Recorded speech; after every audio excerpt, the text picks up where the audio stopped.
a gente lembra que Deus quis ter família, a opção de Deus por ser família. E eu sei que o conceito de família está muito presente na nossa vida, nós escutamos falar o tempo todo sobre isso, e gostaria de refletir hoje com vocês sobre o significado disso.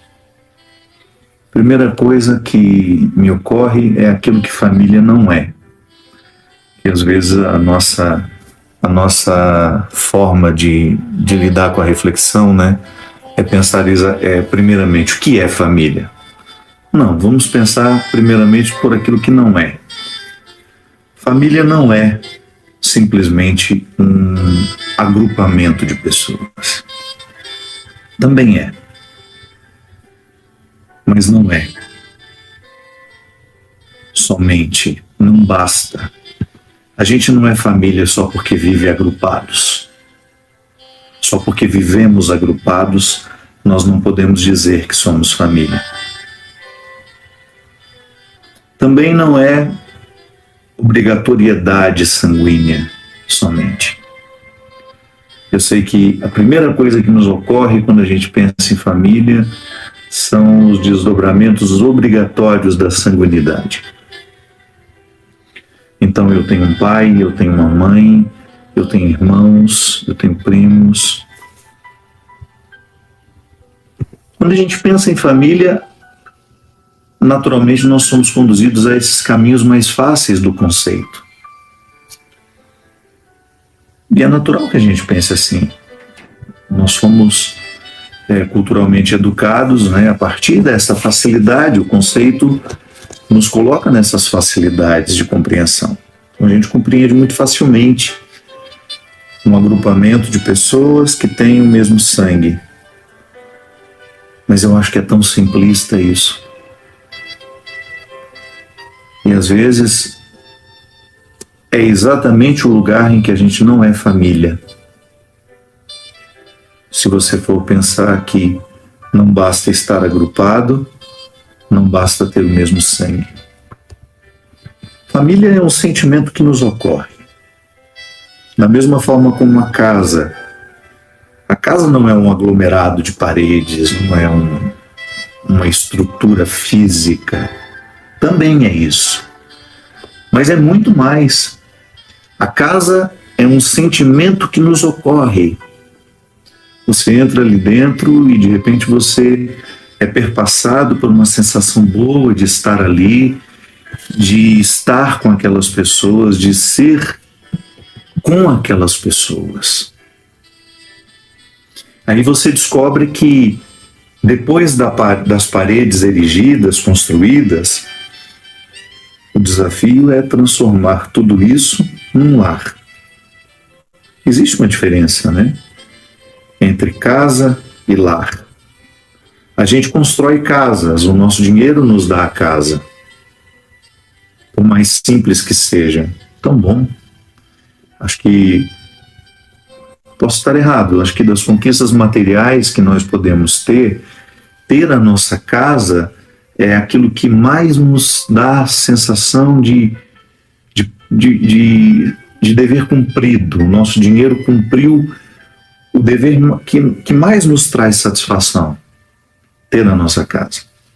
Mas depois da casa, o desafio é outro. O desafio é outro, e não é o dinheiro que nos dá. Transformar a nossa casa num lar. O conceito de lar é mais elevado, né? É mais sofisticado. Não basta a estrutura física. Tem uma estrutura emocional, psíquica, espiritual. Eu gosto quando eu falo psíquico, espiritual e emocional. Eu sei que estou falando de realidades que se entrelaçam. E você sabe exatamente o que significa isso. É aquilo que de você não pode ser identificado nas radiografias, mas existe. Nós já falamos sobre isso aqui. O lugar da espiritualidade em nós, né? Claro, o nosso cérebro, o lugar onde mora a psique, ele pode ser examinado, mas você não consegue encontrar no seu cérebro, você não consegue esmiuçar, por mais que a neurociência evolua, você não consegue saber, por exemplo, onde mora a consciência do eu. Mas quando nós falamos de realidades espirituais, psíquicas, emocionais, nós estamos nos referindo a tudo aquilo que em nós é imaterial, mas absolutamente presente. Então, a casa é material, o lar é espiritual. São conceitos que se abraçam. É claro que é lindo o ser humano que consegue ter casa e lar no mesmo lugar. Mas às vezes, por uma dificuldade financeira, a pessoa nunca tem uma casa, mas ela consegue criar o lar onde ela está, com quem ela está. Então o nosso lar, a nossa casa é temporária, a gente mora de aluguel. Mas quando a gente muda, o nosso lar vai junto. Porque o lar são as conexões que nós conseguimos estabelecer. Eu vou me corrigir, eu não gosto muito da palavra conexão. Conexão é muito tecnológico, né? É esse caminho que está permitindo eu me encontrar com você. Vamos falar de comunhão, que é um conceito mais humano. Toda vez que nós estabelecemos comunhão com alguém, nós criamos o conceito de família. Por isso que eu digo que é muito empobrecedor a gente falar, compreender a família como um agrupamento de pessoas e obrigatoriedade sanguínea. É igual casa e lar. Não são a mesma coisa. Se complementam, mas não são a mesma coisa. Ter casa não é garantia de ter um lar. E às vezes você tem um lar mesmo sem ter uma casa. Você constrói o lar onde você está, como eu dizia anteriormente. Mora de aluguel num determinado lugar, um tempo. Ali os seus significados estão com você. As pessoas com quem você estabeleceu comunhão ao longo da vida estão com você. Ou então, vou dar um exemplo ainda mais ousado, e permita-me, se por acaso você não concordar com isso, eu espero não ferir o seu conceito de família nem de lar. Mas digamos que você se reúna para comer uma pizza com os amigos, num restaurante X, que você nunca nem soube que existia. A comunhão que vocês vivem naquele lugar dá a vocês a sensação de que aquele lugar se transformou temporariamente num lar de vocês. Por quê?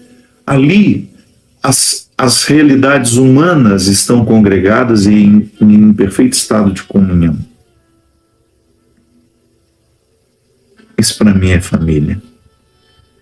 São esses agrupamentos que você vai fazendo em que o respeito, o amor, a solidariedade prevalecem.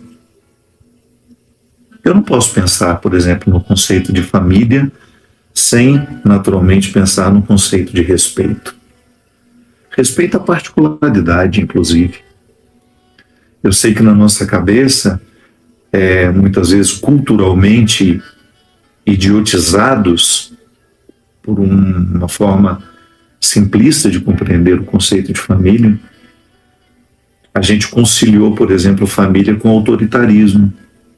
Quantos pais compreenderam a autoridade como uma forma unilateral de relação?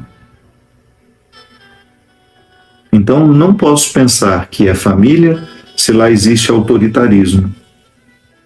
Mas também não posso pensar que exista família se lá existe a permissividade, se lá não existe autoridade. Está vendo como é um ponto de equilíbrio difícil de ser alcançado, mas absolutamente necessário para a gente poder acreditar que aquele lugar é um lar, é uma família. Colocar filhos no mundo é muito difícil, Porque você vai ter sempre aquela tentação de impor aos filhos aquilo que você acha que é o mais certo, aquilo que você acha que é o correto. E veja bem, você tem todo o direito de fazer isso enquanto o seu filho não tiver condições de escolher. Aliás, faz parte da autoridade, do amor, você decidir pelo outro quando ele não é capaz de decidir. Seria uma desproteção você deixar que uma criança escolha quando ela não está madura para escolher. Seria uma irresponsabilidade de sua parte permitir que seu filho escolha quando ele ainda não está maduro para escolher. Mas também transforma-se numa irresponsabilidade quando você quer decidir pelo seu filho, sendo que ele já é maduro para decidir por ele mesmo. O autoritarismo vem aí, quando a gente não percebe que o tempo passou, que os nossos filhos amadureceram e que a gente continua impondo a eles a mesma forma de viver de quando eles não tinham condições de decidir. Eu sei que é difícil, não estou dizendo que é fácil. E nem estou aqui ditando regras para ninguém. Nós estamos refletindo a partir do que a gente considera o mais justo, que é quando você identifica que na relação com seus filhos chega um momento em que você inverte um pouco a ordem do jogo. O Padre Zezinho tinha uma reflexão linda, eu era seminarista ainda. Ele dizia que na família o mais justo no início da criação, quando os nossos filhos são pequenos, é que os pais sempre vençam de 10-0. Porque uma criança não tem condições de decidir nada, porque ela não tem nem maturidade para entender o que é o melhor e o ruim para ela. Então o pai vai decidir sempre. Mas depois de um determinado momento, esse jogo começa, perde de 8-2. Ele brincava durante a reflexão dele. Até o momento que você começa a perder de 6-4, pais começam a ter 6 no placar, filhos ganham 4. Até o momento que começa a inverter. E os filhos começam a ganhar de nós. Por quê? Porque eles já estão maduros. E seria uma demonstração de não amor não permitir a maturidade. Sim, às vezes nós queremos ser famílias em contextos autoritários. Não. Não existe familiaridade no autoritarismo. Autoritarismo é quando uma parte nunca tem o direito de dizer. É quando a parte que diz ter autoridade decide sozinha e nunca abre para ouvir aquela outra. Tudo em nome do amor, é claro. A gente fica sempre justificado. Eu sei o que é melhor para o meu filho. Cuidado. Cuidado. Ser família consiste em você ter a sensibilidade, a humildade de concluir que chegou o tempo do filho decidir. Chegou o tempo do filho manifestar a sua idiosincrasia. Essa palavra é difícil até de falar, né? O que é idiosincrasia? Aquilo que é próprio de cada um de nós. Você tem a sua idiosincrasia, eu tenho a minha.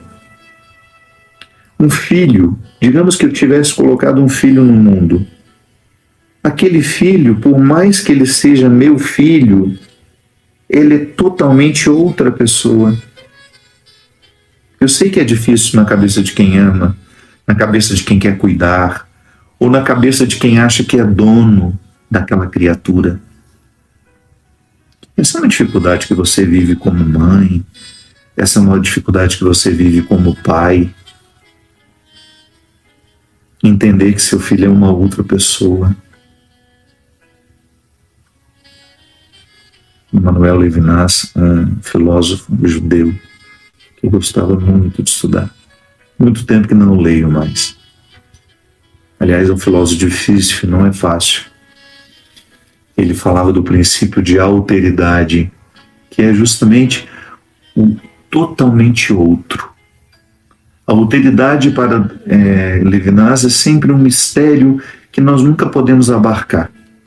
a alteridade do outro, a minha alteridade. Eu sou um outro para o outro. E sou um totalmente outro, às vezes inacessível, por causa do mistério que me envolve. Então, a única maneira de conviver com a alteridade é a partir do princípio do respeito, do amor, da empatia, da solidariedade. Então, o meu filho, por mais que ele tenha saído das minhas entranhas, ele é outro. Ele não é uma extensão minha. Há pais que compreendem os filhos como um acelerador de carro. Ah, eu não consegui, mas ele vai me fazer chegar longe. Não. E ele tem todo o direito de não corresponder em nada às suas expectativas. Eu sei que é uma frustração, mas não é um problema do filho, é um problema do pai, um problema da mãe. Muitas vezes nós exercemos o nosso autoritarismo porque a gente não admite a possibilidade de que nossos filhos não vão corresponder àquilo que nós esperávamos deles. Filho não tem obrigação de corresponder a absolutamente nada do que os pais esperam. Volto a dizer, o tempo de interferir é o tempo da formação. O tempo de decidir pelo filho, pela filha, é o tempo em que eles desfrutam de uma incapacidade de decidir, que Piaget chamava de anomia, né? Essa primeira fase da vida, em que você é incapaz de compreender uma regra. E depois vem a heteronomia, que você observa o outro, você imita, mas ainda não é um valor. Eu estou fazendo porque imito. Eu vejo os outros fazendo, mas não é um valor que eu tenho internalizado. Até o momento que chega a autonomia, que é quando eu não preciso ver o exemplo dos outros. Todo mundo pode estar desobedecendo ao meu redor. Eu não desobedeço, porque a regra está inscrita dentro de mim. Isso é autonomia. Então, pais e mães vão ter o direito de decidir pelos filhos até o momento em que eles não têm a autonomia. Ai, mas eu esperava tanto que ele... Ai, meu amor, minha querida, meu querido. Quem mandou você esperar? A frustração é sua. Eu canso de dizer isso. E é uma regra difícil para mim também. Não estou dizendo que é fácil. E você pode até dizer, padre, o senhor não tem filho, é fácil falar isso. Por isso mesmo. Se eu tivesse filho, eu estaria sofrendo do mesmo jeito que você, porque eu tendo a impor o que eu espero. Essa é uma condição humana. Eu não estou falando a partir de um pedestal, como se eu dissesse, olha, eu não tenho esse problema é só seu. Não, é meu também. A minha humanidade é ferida igual a sua. Eu também tenho a tentação de esperar dos outros. E sei que muitas vezes espero e me decepciono e me frustro e levo um tempo para me recuperar das frustrações. Só que eu tenho maturidade e quero amadurecer cada vez mais de compreender de que o outro não tem obrigação de corresponder ao que eu esperava. E sei que quando se trata de um filho, uma filha, é mais difícil ainda.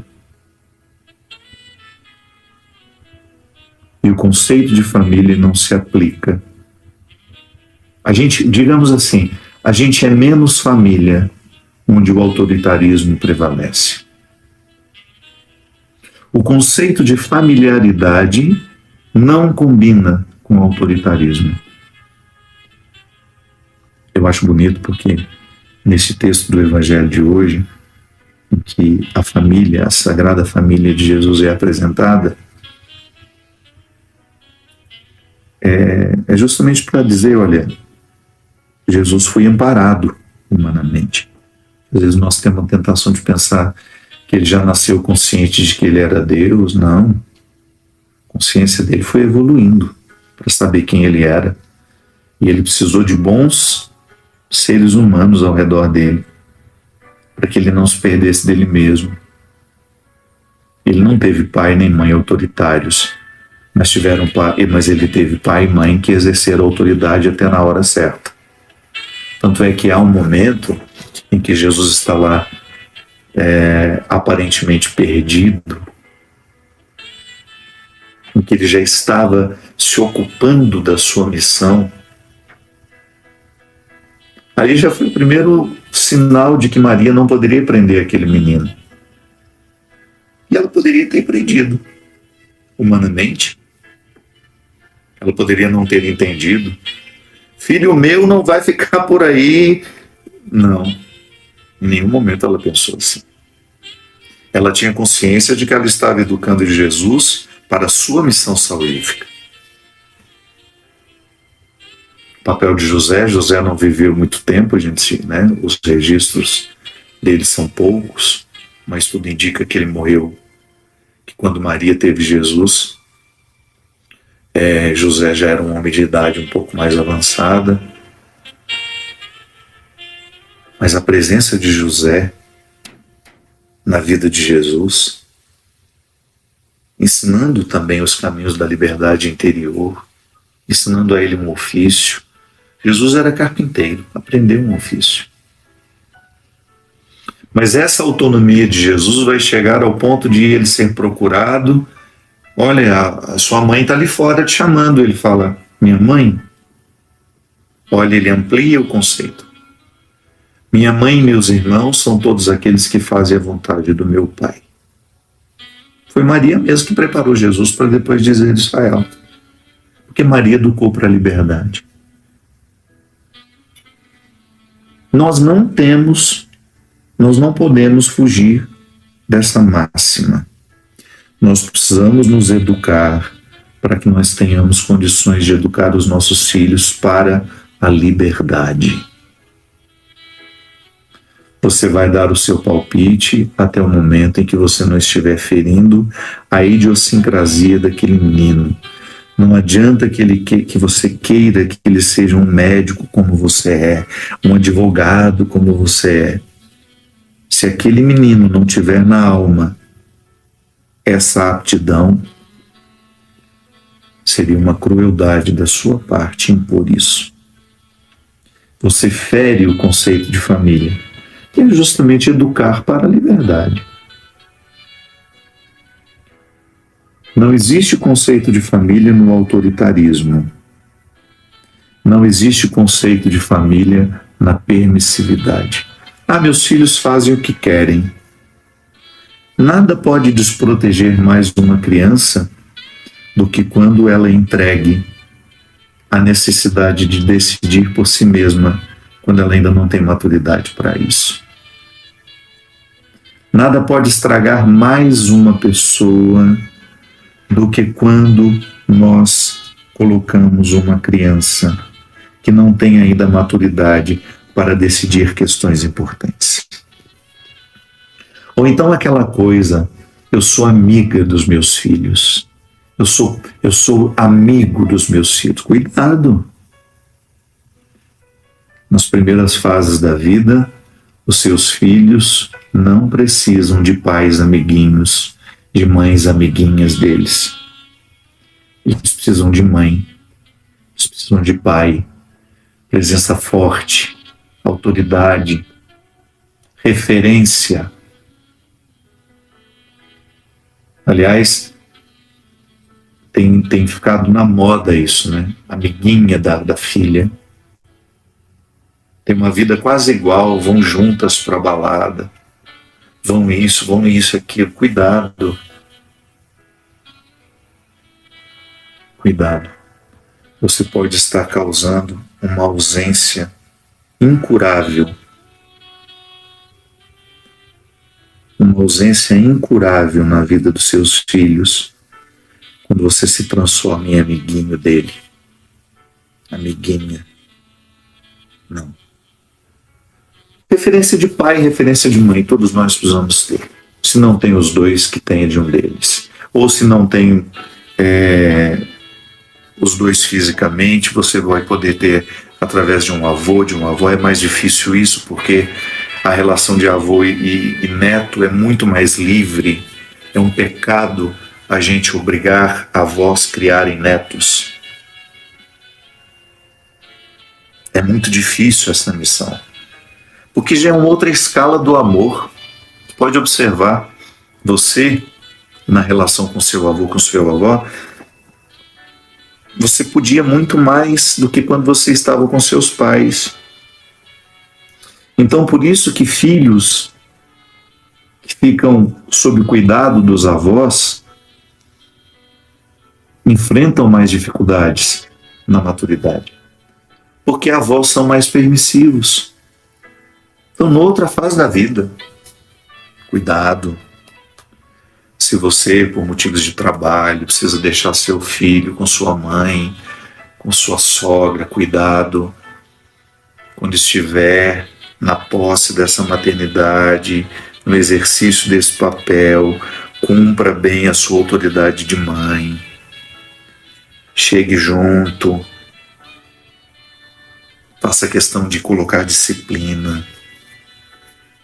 Porque esse é um ponto frágil das nossas casas. Nós somos muito pouco moldados para as disciplinas. A disciplina é um problema do brasileiro. É cultural, gente. E às vezes a gente precisa lutar contra um monstro. Ele não está habituado a ser disciplinado.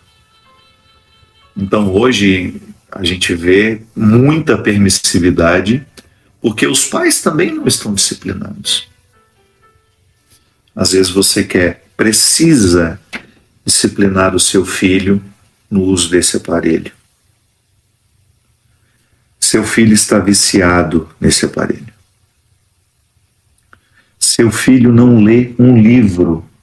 Estou aqui com a minha estantezinha ali.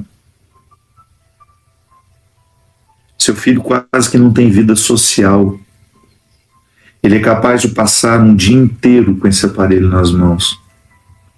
Como é que você vai fazer a crítica se você está tendo um comportamento parecido? É difícil. Nós queremos falar de disciplina, mas nós não temos disciplina. Por isso que as nossas relações dentro de casa hoje estão tão permissivas. Nós estamos tendo dificuldade de exigir disciplina dos nossos filhos para isso, para aquilo, porque nós também estamos indisciplinados. Então a gente se sente meio desconfortável, né? Vai dizer ao filho que não fume, mas você fuma toda hora. Vai dizer ao filho que não beba, mas você bebe toda hora e vive tendo problemas com o álcool. Então, muitas vezes, a nossa dificuldade está porque nós não queremos mudar as nossas regras. A gente quer ser pai e mãe continuando vivendo exatamente como a gente vivia antes de ter essa responsabilidade. E, gente, isso é um crime. Um crime que você comete contra a humanidade. A partir do momento que você traz um filho ao mundo, sua vida muda. Não tem como. E antes a gente jogava essa responsabilidade toda na mulher, né? A vida da mãe é que vai mudar. Cuidado! É a vida de pai e é a vida de mãe. Trouxemos um filho ao mundo, não éramos obrigados a fazer isso. Ninguém está empurrando maternidade nem paternidade. Como sugestão do Criador, crescer e se multiplicar. Mas não precisa ser tanto assim também não, tá multiplicando demais. Mas às vezes nós trazemos os filhos ao mundo, mas não queremos alterar um só centímetro do nosso jeito de viver. Tem um problema?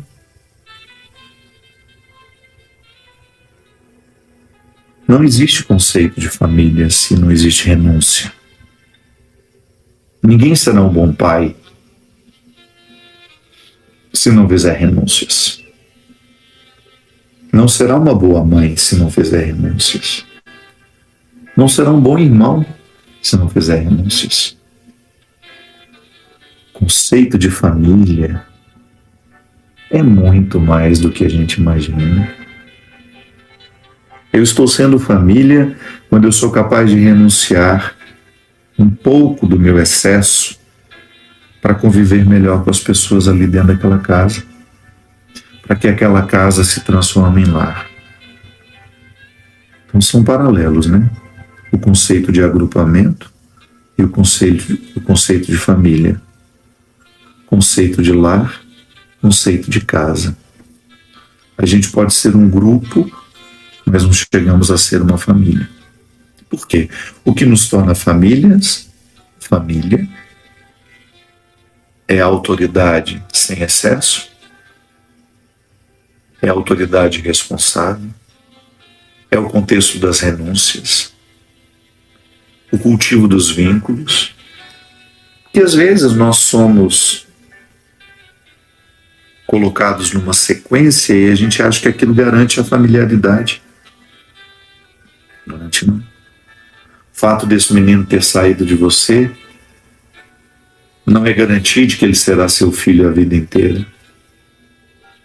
Paternidade prescreve, maternidade prescreve, fraternidade prescreve. Deixa de cultivar para ver. Às vezes o outro vem e grita, nos impondo uma obrigação. Eu sou o seu irmão. A vontade de dizer, mas deixou de viver como se fosse meu irmão há muito tempo. Só se lembra de mim quando precisa de dinheiro. Só se lembrava de mim quando tinha necessidade de me usar para alguma coisa. Se nem o conceito de amizade funciona assim, o que gerar o conceito de irmão? Ah, mas você é meu irmão. Pode não representar mais nada para mim isso. Olho para você, sei que nós temos o mesmo sangue, mas não moramos uns nas veias do outro. Em algum momento a gente se divorciou, porque divórcio não é uma coisa que acontece somente entre marido e mulher. Irmãos se divorciam quando a vivência não tem proximidade, quando não tem amor, quando não tem responsabilidade, quando não vivemos a partir de uma autoridade responsável, quando a gente não interpreta o outro como um caixa eletrônico onde eu vou satisfazer minhas necessidades materiais. Eu posso muito bem me divorciar dos meus filhos sem perceber. É só deixar de cultivá-los. E quando você tenta retomar o vínculo, você percebe que você já se transformou num estranho há muito tempo. Porque o que vai fazer a familiaridade ser mantida são os valores.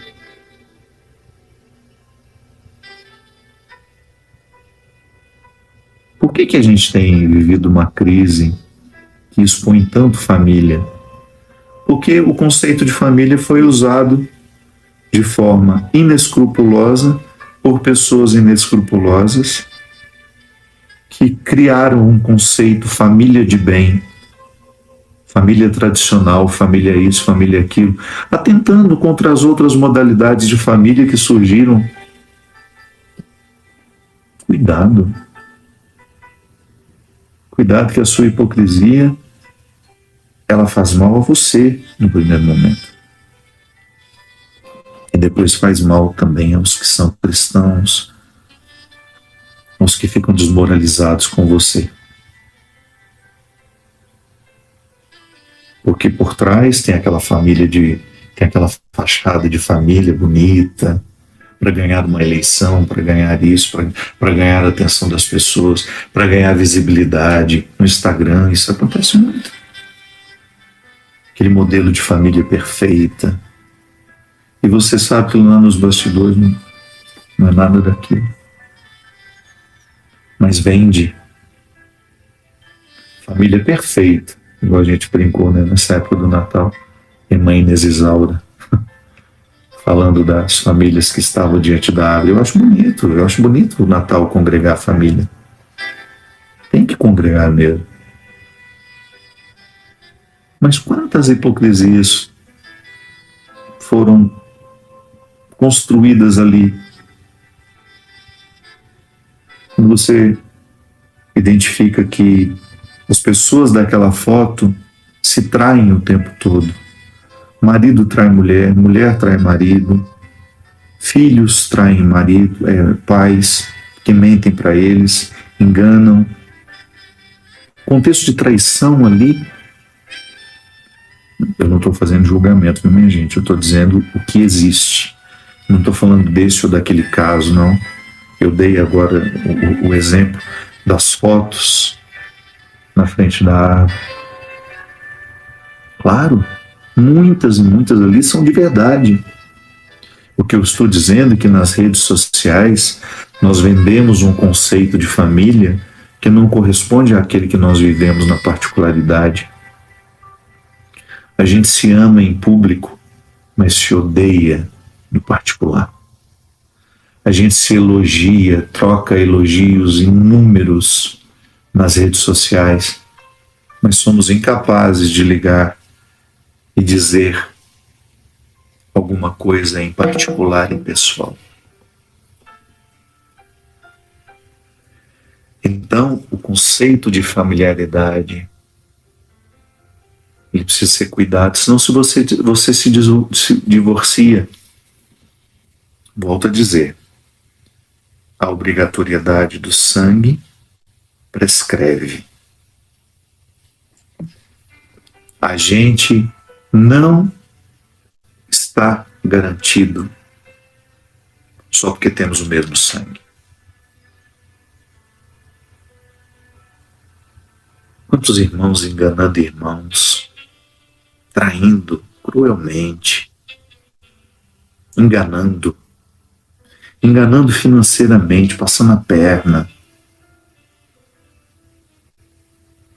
Isso é família? Eu deixo de ser no momento em que eu sou cruel com meu irmão. Eu me aparto do conceito, porque o conceito é sagrado. Por outro lado, muitas vezes nós encontramos o conceito de família entre amigos. Eu, há muito tempo, deixei de pensar família como agrupamento sanguíneo. Não. Família para mim são as pessoas que enchem a minha vida de sentido.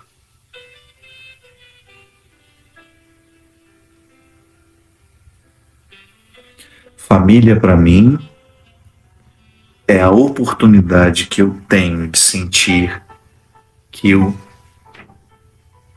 sou comunitário. Comunitário. É quando o outro consegue arrancar de mim a generosidade naturalmente. Eu sinto vontade de me dividir. Eu sinto vontade de me dividir. Eu sou naturalmente arrancado do meu egoísmo. Eu não quero isso só para mim. Eu quero dividir com você. É ali que você identifica que ama. É ali que você identifica que o conceito de família de fato fez sentido para você. Eu não fico contabilizando mesquinhamente o quanto eu lhe dei, o quanto eu recebi. Não. É gratuito, a relação é gratuita. Ela é marcada pela generosidade, por aquilo que há de melhor, por aquilo que há de mais elevado na vida humana. E aí eu identifico, sim, isso é ser família. Às vezes não tem o mesmo sangue, na maioria das vezes é assim. A gente não tem o mesmo sangue, mas a gente se sente família um do outro. É amigo que ultrapassou a condição de amigo. É muito mais do que amigo. Aliás, eu nem sei se a gente pode dizer isso, né? Eu acho que o destino de todo grande amor é virar amizade. Então, se a gente diz que ficou amigo, é porque a gente já ultrapassou a fraternidade, a gente já ultrapassou a maternidade, a paternidade. Eu sempre digo isso. Você já deve estar cansado de me escutar falar isso. Mas a amizade é o último estágio de todo grande amor. Então, depois que você foi mãe, que você exerceu autoridade, que você disse muito não, que você disse sims, que você corrigiu, que você admoestou, pôs para fora da cama, fez levantar, fez trabalhar, fez estudar. Depois que você foi aquela pessoa, né, exercendo aquela autoridade difícil, pesada, que é difícil você retirar uma pessoa que você ama da cama se você sabe que ela está cansada. Mas se você sabe que ela precisa, porque é uma questão de crescimento, você vai e tira.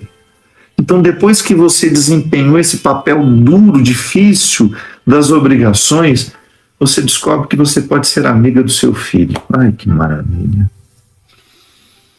Você respira fundo e pensa, eu agora sou amiga do meu filho. A minha maternidade se transformou numa grande fraternidade. Não é que você ficou amiguinha do seu filho na hora errada, não. No momento que ele precisou de mãe, você foi. Mas agora que ele já é autônomo, que ele já casou, que ele já tem os filhos dele, você atrapalharia se você insistisse em continuar sendo mãe dele como você foi no tempo que ele precisava tanto de você. Aí você fica aquela amiga que ele liga de vez em quando, mãe, vamos jantar hoje? Mãe, vamos sair para conversar? Não tem obrigação mais. Mas é bom estar juntos. Como é lindo isso. Eu dei o exemplo da mãe, mas você pode pensar como pai. Você também ficar amigo do seu filho. Depois de ter exercido toda a autoridade,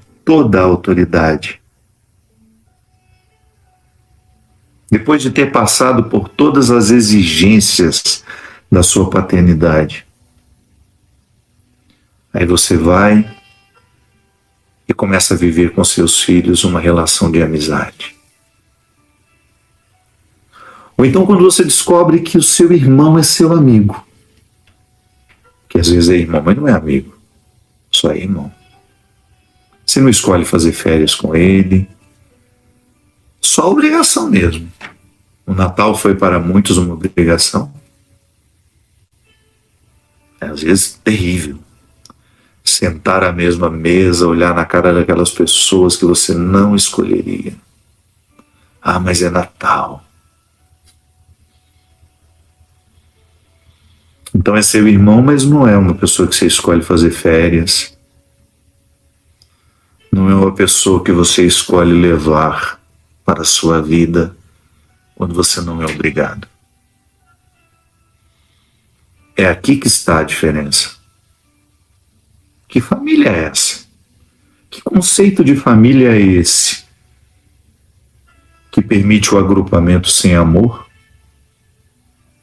E que muitas vezes condena o que se agrupou de outra forma, não da maneira tradicional como nós estamos acostumados. As mães solteiras, quantas vezes sofreram, não eram consideradas seio familiar, crianças abandonadas. Então, houve agrupamento, mas não houve amor, não é família. Mesmo que tenha casado na igreja, que tenha vivido tudo bonitinho. A família é sagrada quando o vínculo que reúne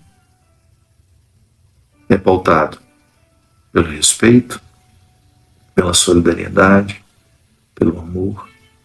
É aí que você reconhece se é cristão ou não. É sagrada se tem esses elementos. Aí volto a dizer, é seu irmão, mas você não escolhe fazer férias com ele. Se tiver que receber na sua casa, vai te dar um... Acontece? Acontece. E a gente precisa entender que quanto mais a gente se aproxima de Deus, maior é a nossa capacidade de perceber isso. Deus vai esclarecendo a gente. Deus vai colocando a gente no lugar. Às vezes a gente tem a tentação de ficar ouvindo tudo isso e aplicar nos outros, né? Ficar julgando. Ah, meu irmão é assim, ah, minha tia é assim, ah, minha mãe é assim. Não caia nessa tentação. Pense no que você precisa melhorar para que o conceito de família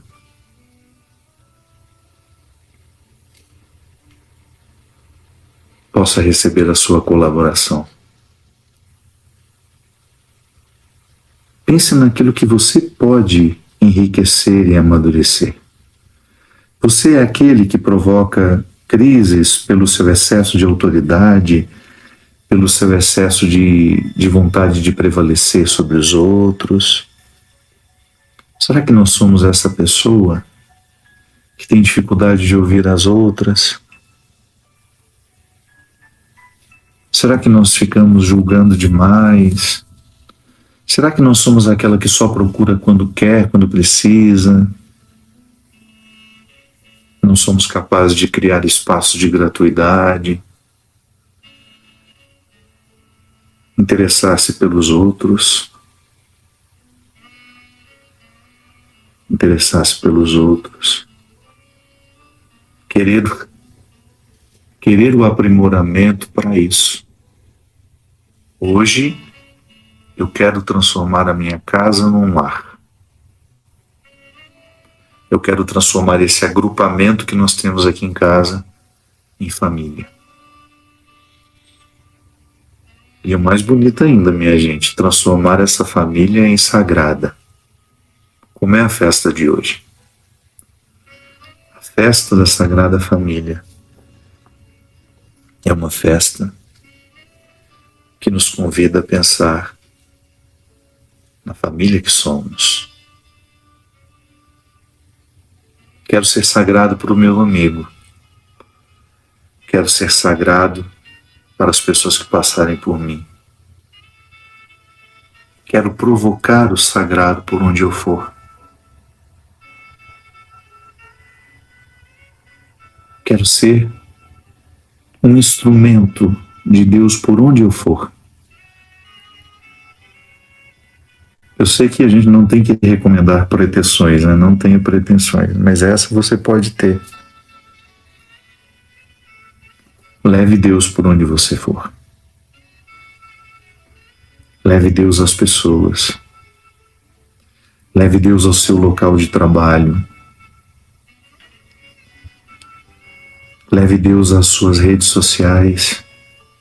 Por onde você for, diminua o ódio no mundo. Tem tanta gente odiando. Diminua a frequência do ódio no mundo. Esse é um milagre que você pode fazer. Esse milagre depende de nós. A gente poder, sabe, ser um lugar familiar no mundo. Você tornar-se um lugar familiar. Para que as pessoas que passarem pela sua vida usufruam desse valor.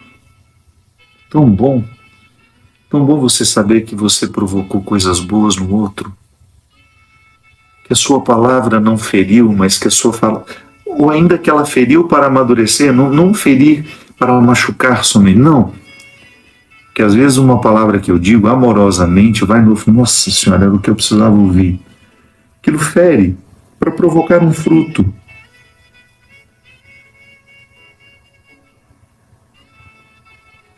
Ser essa pessoa que quando você chega o ódio faz as malas e vai embora.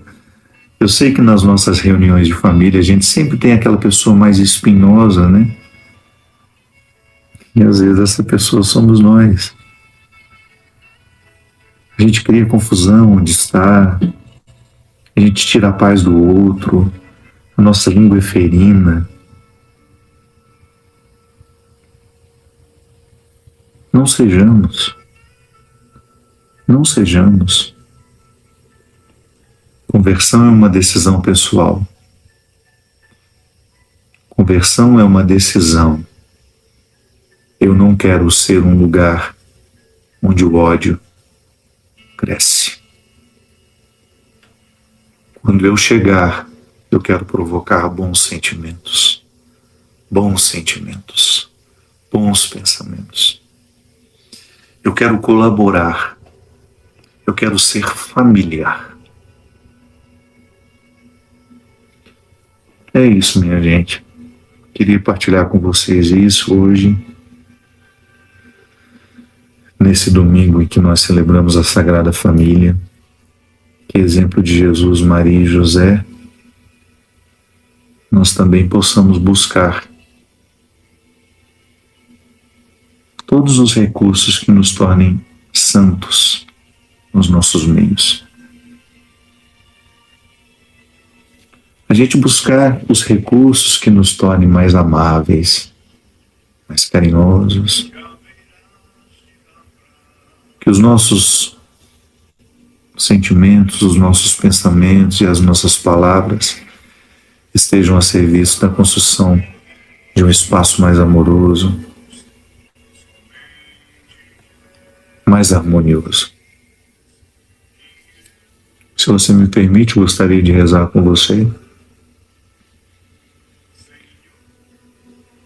pedindo que Jesus hoje venha, que Jesus venha derramar sobre nós o seu amor, sua misericórdia. Quero pedir de maneira especial por você que está cansado,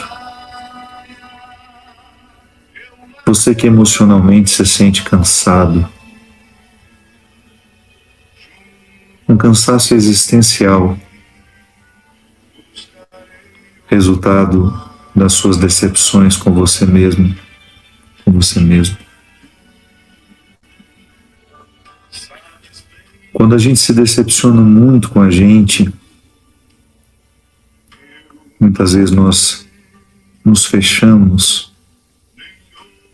e temos uma dificuldade enorme de reconhecer algum valor em nós. Hoje eu quero lhe convidar a não prestar atenção nisso. Acredite que Deus é capaz de ver em você valores que você ainda não viu. Acredite que se Jesus estivesse passando hoje, escolhendo os seus discípulos, Ele escolheria você. Você pode me dizer, padre, você está falando isso porque não me conhece. Sim. Não lhe conhecendo é mais fácil lhe ver como Deus vê, sem preconceitos. Eu sei que você se fechou, que você teve dificuldade de lidar com você, que você presta muita atenção naquilo que você tem de mais negativo. Esqueça isso. Permita que Deus reconfigure essa sua forma de se ver. Ele vê valor em você.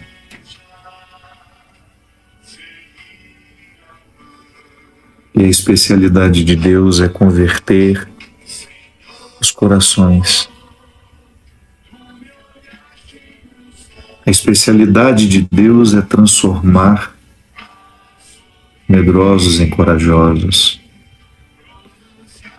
inseguros em líderes. Permita que hoje, neste domingo da Sagrada Família, Deus lhe convença de que você ainda pode dar certo. Que existe o que ser feito. Sim, o que pode ser feito está aqui diante de você. É apenas uma mudança de olhar. Deixar de se ver com tanto pessimismo e passar a se observar da mesma forma como Deus lhe observa, com esperança e bondade. Que ao longo dessa semana Deus lhe conceda muitas, mas muitas graças, muitas bênçãos, para você vencer tudo aquilo que em você está desanimado, cansado, desgastado. Hoje o Senhor quer renovar em mim e você o amor próprio, para que você more bem em você, para que você seja o primeiro lar,